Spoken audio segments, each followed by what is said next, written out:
The Better Call Saul subreddit is the greatest place to discuss theories with other fans. But what happens to the very worst of theories on how this show will end? Well, we're going to go through the comments and find the very worst theories imaginable. I've chosen 8 of the most terrible ideas, and you're genuinely not going to believe what some of them are. But before we get started, please leave a like and subscribe. You can always unsubscribe at a later date if you don't like what I'm posting. It's completely free and all cool.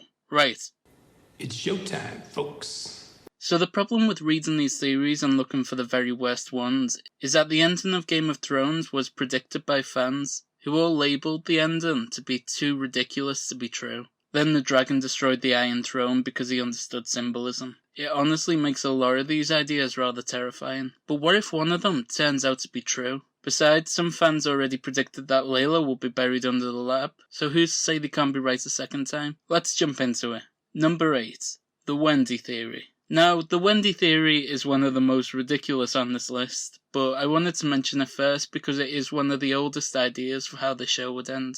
In case you don't remember, in Breaking Bad, Hank believed that Junior was smoking weed, so took him to a motel and introduced him to Wendy, a meth-head prostitute. Well, when we were first introduced to Kim in episode 1 of Better Call Saul, people jumped on the idea that over the course of the show, she would go on to get addicted to meth and become Wendy the prostitute. It's kind of funny to think about now, but back in the day some people genuinely believed that this is how the show would end, on the reveal that the entirety of Better Call Saul wasn't just a Saul Goodman prequel, but a Wendy the prostitute prequel. I believe Kim becomes a meth-addicted prostitute. So this is a Wendy's. Number 7. Somehow Chuck returned. Now this theory I don't believe has ever been pitched seriously, but it is popular enough that it deserves a mention. Chuck died in the season 3 finale of the show, but the idea that he faked his death has been thrown around ever since. Some joke about the idea that he is the secret mastermind behind everything that has happened since his death scene, including all of Breaking Bad. Chuck was really the one doing the knocking. The final scene could be Chuck making his triumphant speech to Jimmy, explaining how he made it all happen, and telling Jimmy he hopes he's finally learned a lesson. I mean, if Palpatine returned, then who's to say Chuck can't?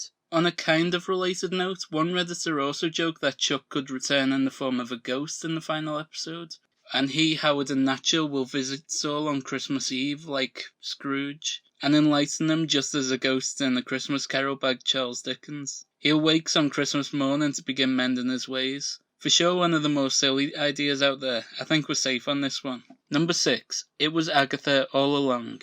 One popular theory, especially in the early days of the show, was that Kim had a secret identity and was playing Jimmy the whole time. For some reason, some fans of the show were convinced that it'll end with some kind of M. Night Shyamalan twist. One of the things that fueled this theory is something referred to as the name change theory. A few years back, a YouTube video claimed that things are never just there in the script. Some people believe that Kim has a fake identity to cover up the fact that she is in fact the puppet master behind everything. Super far-fetched, but now people are determined that her lack of a middle name means something important, when in all likelihood, it's just pointing out her mum didn't bother to give her a middle name. I don't see how her not having a middle name is indication of a name change, like she couldn't think of a middle name. People genuinely believe this one and still cling on to her. She just doesn't have a middle name. The writer of that episode, Alison Tatlock, so she gave Kim that shared quirk to add something to her character in the scene. She talked about it on the Blu-ray commentary and the Inside the podcast.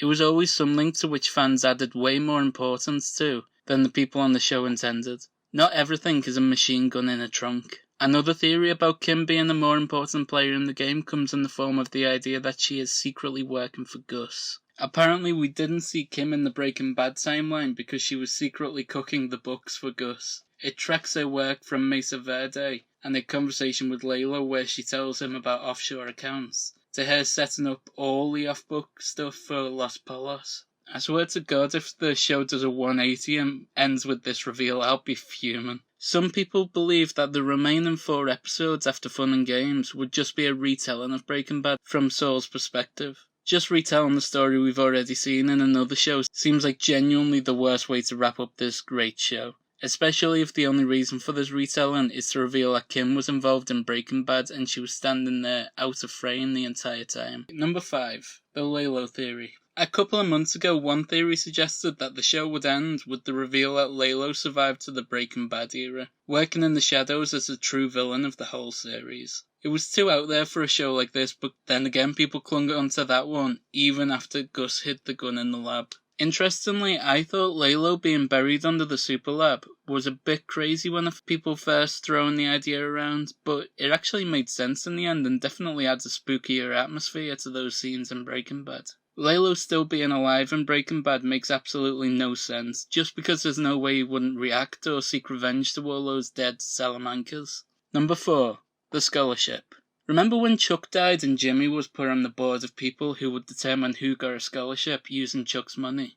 Well, there was that one girl who committed a minor crime and had come from a crappy background that Jimmy wanted to give the scholarship to, but the board overruled him. Well, one theory, and I think this one is just a joke, but I don't know with any of these, suggested that the scholarship girl, everyone but Jimmy rejected, will come back and save him in the last episode.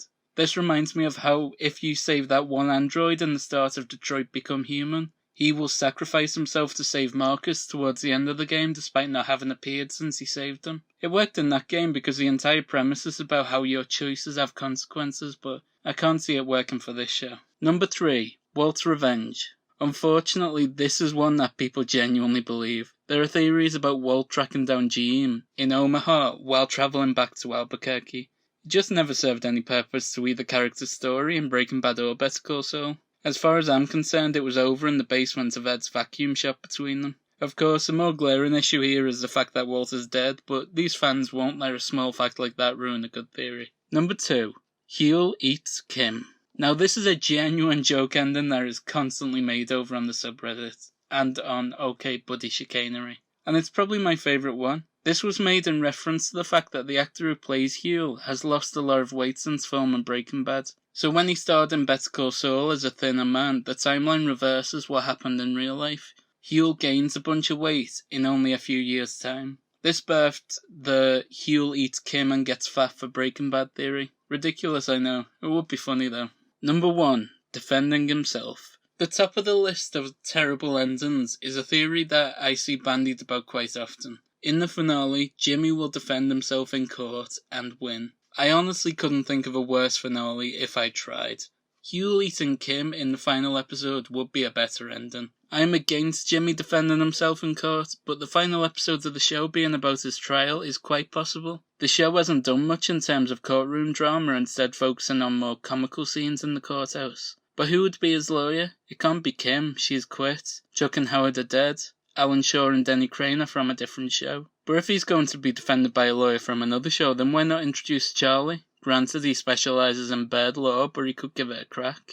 Or see if She-Hulk isn't busy. So yeah, those are 8 terrible endings of the show. Which was your favourite idea for a terrible ending? Or if you have one of your own, let me know in the comments. This video has been a lot more light-hearted than the rest of them. I figured that since we don't have long left with this beautiful show, we may as well have a bit of a laugh. Don't forget to like and subscribe, it means a lot.